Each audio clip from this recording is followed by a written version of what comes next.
Driving in on the GCP yesterday in Queens, I saw it. The GCP and the LIE, you can even see it from Nassau County. Maybe. Anyway, so this thing did kind of take us by surprise. It seemed to kind of sprout out overnight. Like, wow, what's up with that big tall building? But it is going to be the tallest residential building in New York City. It's 432 Park Avenue, and it's not completed yet, but somehow some 17-year-old kid got past security, went to the top of this big building, and tweeted out or Instagrammed some, they're gorgeous pictures, but boy, oh boy. Rather artistic. Look, it looks a little foggy but there. But not smart. Not smart. Very dangerous. Show me the next picture.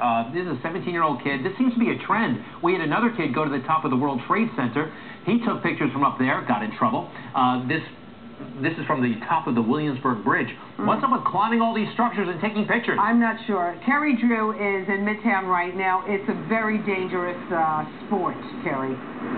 Yeah, unbelievably dangerous. Good morning to you, Greg and Rosanna. The big question this morning, how did this 17-year-old kid from Queens get to the very top of what will eventually be the tallest residential building in all of New York City? Once again, let's take a look. 432 Park Avenue. This is it right here on the corner of 57th Street.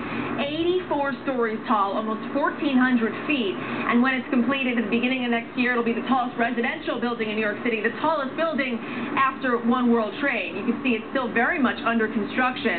Somehow, 17-year-old Demid Lebedev was able to bypass security and get to the very top of the building to take pictures, which he then posted to his Instagram account. Police told Fox 5 he was arrested last night at his home in connection with this incident. He now faces criminal trespassing and reckless endangerment charges.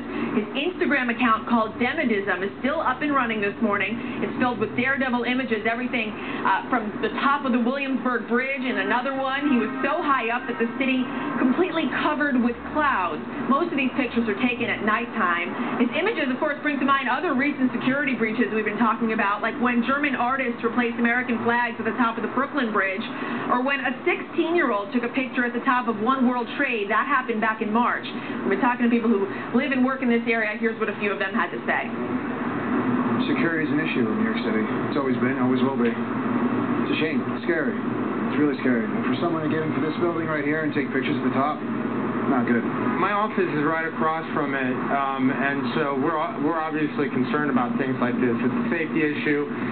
You know, I'm a plastic surgeon, and we see these kinds of things, facial fractures and injuries we see from people falling from these things. So it's a security issue.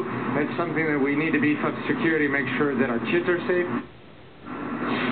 Once again, 432 Park Avenue expected to be completed sometime early next year. One of the penthouses here sold for $95 million. There is actually still one available on the 94th floor, 8,200 square feet, 6 bedrooms, 7 bathrooms on the market still, Greg and Rosanna.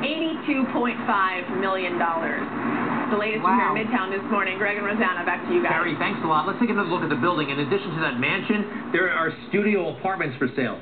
A studio apartment, one room. What do you think? It's got to be a mill. It's got to be a good millie. You think so? It's got to be. Well, if the penthouse is 95 mil. First of all, who's got 95 mil? Do you take a loan out for that, or do you pay that in cash? Zoom in. Yeah, that's true. Do you take a mortgage? If you got that kind of money, that kind of liquid. I think that you probably could just plunk it down. Zoom in on the top. I remember growing up, I was fortunate enough to grow up in Nassau County in a house. Right. When I found out that they had something called a studio apartment, which is one room. I mean, just one little chamber. I know. I was like, whoa, like jail? I mean, it seemed too small. Studios are coveted now. Yeah, no, I lived in a studio for a while. It was so small, the bed folded into the wall. Oh, you had one of those Murphy beds. A Murphy bed, yeah. I love it. I thought it was a Kelly bed, not a Murphy bed. Well, Kelly slept in the bed. All right, Mike Woods, what's happening? All right, well, as you can see from that shot, we got